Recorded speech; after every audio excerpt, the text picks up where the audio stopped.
Alright.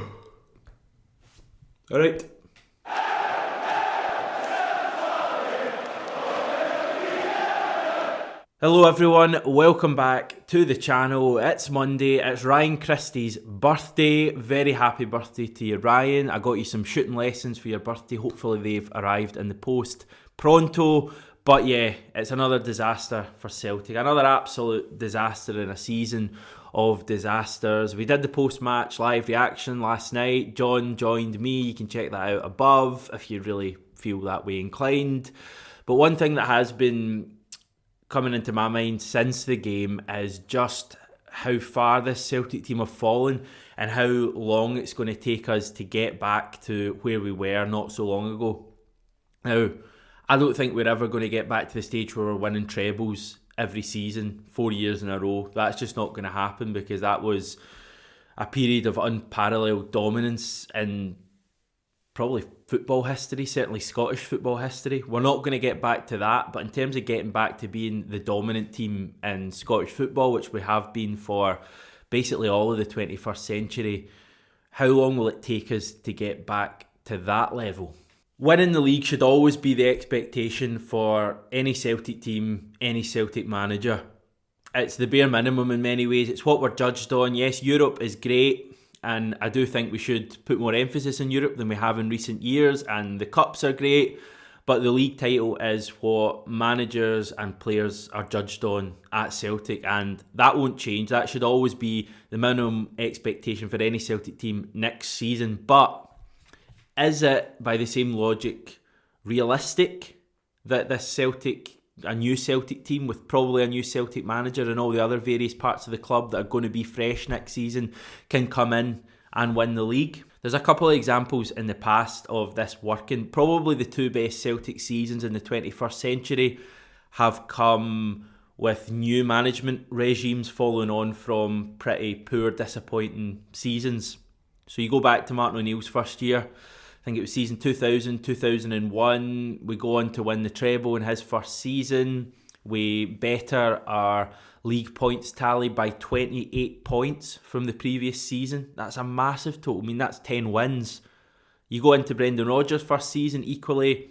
He's taken over slightly different circumstances. We are still the best team in Scotland, but obviously that's because the league was a bit weaker at that stage. But Brendan Rodgers comes in, he adds 20 points onto our points tally from Ronnie Dyler. Major upgrade. Everything changes at the club, the whole mood, the dynamics around the club.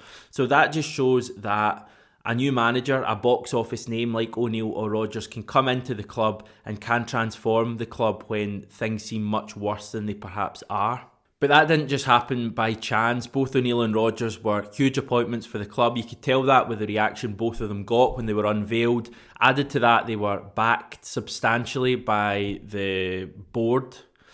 O'Neill spent around £20 million in his first summer, and when you consider that was at the start of the 21st century, that is a hell of a lot of money. He brought in our current manager, he brought in Chris Sutton, he brought in numerous other players, Jos Volharen, that he paid relatively big money for.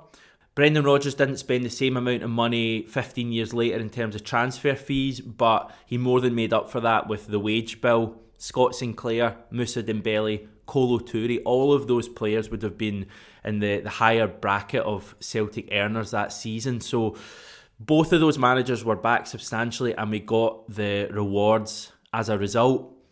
But neither of them had to deal with a turnover at the club that our next manager, praying that we do get a new manager in the summer, will have to do. We're going to be losing Odsonne Edouard. We're almost certainly going to be losing Christopher Ajer, our best defender. We are going to lose Mohamed El Yunusi, who's one of our better players. Possibly going to lose Scott Brown, who's been probably the most inspirational Celtic captain since Billy McNeil, something like that, when you consider all the trophies that he's won and the impact he's had on the club. Admittedly not this season, but he's still going to be a huge figure to try and replace at the club for a new manager. So when you add in that to the fact that new chief executive's coming in, we're going to almost certainly have a new director of football or a sporting director coming in. We're still in the midst of a global pandemic with fans unable to get to games, and the club is obviously struggling like every other club as a result of that. It's a really, really tall order for a new manager to come in and to hit the ground running like Brendan Rodgers and like Martin O'Neill and wrestle back dominance in Scotland. We are facing possibly the biggest period of transition at the club in a long, long time when you consider all those factors. I know there's always a danger of overblowing everything and making it out to be bigger than it is, but I really, really think it's a tall, tall order next season for Celtic to have a positive season. But the supporters will realise that as well. The vast majority of Celtic supporters realise what's going on at the club at the moment. They realise the challenges that the new regime faces, and I'm talking about Dominic Mackay there. They realise the damage that has been done by the current regime this season and in recent years. They realise the dire need for repair in the first team squad, other factors at the club, the recruitment, the youth academy, the relationship with the supporters. We realise all this, and Celtic fans, as much as we will always want the team to win the league and expect the team to win the league next season, we also realise that we're at the start of a journey here, and things don't always just happen overnight.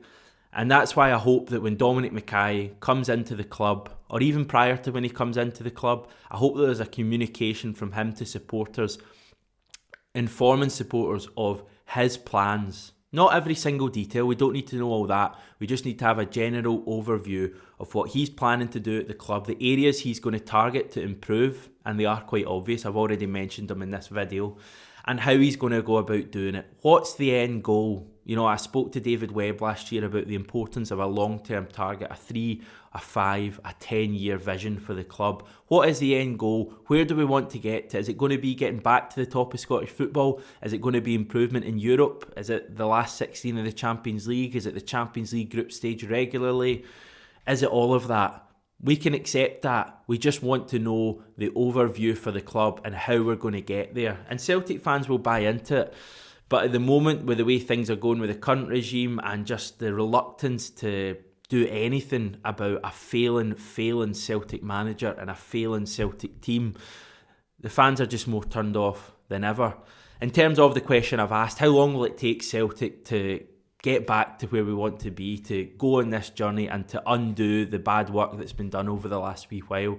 I think it is going to be a long journey. I certainly think we can be competitive next season in the Premiership, and by that I mean we can compete for the title. We can go head to head with Rangers for the league title. I think we've got the players to do that. I think if we add quality in the summer and get a proper good manager in who can help us win big games, I think it's very achievable. But I think it's a tall order as well to expect things to happen overnight. We're at the start of a long journey here, and in many ways we should embrace it. It's just challenging at the moment when there is so little to be positive about at the club. There's the odd bright spark. There's a David Turnbull, there's an Ismail Assoro, there's a Stephen Welsh. There's bright sparks there. The bright sparks of support. The support will always be loyal to the club, but equally they won't be taken for mugs.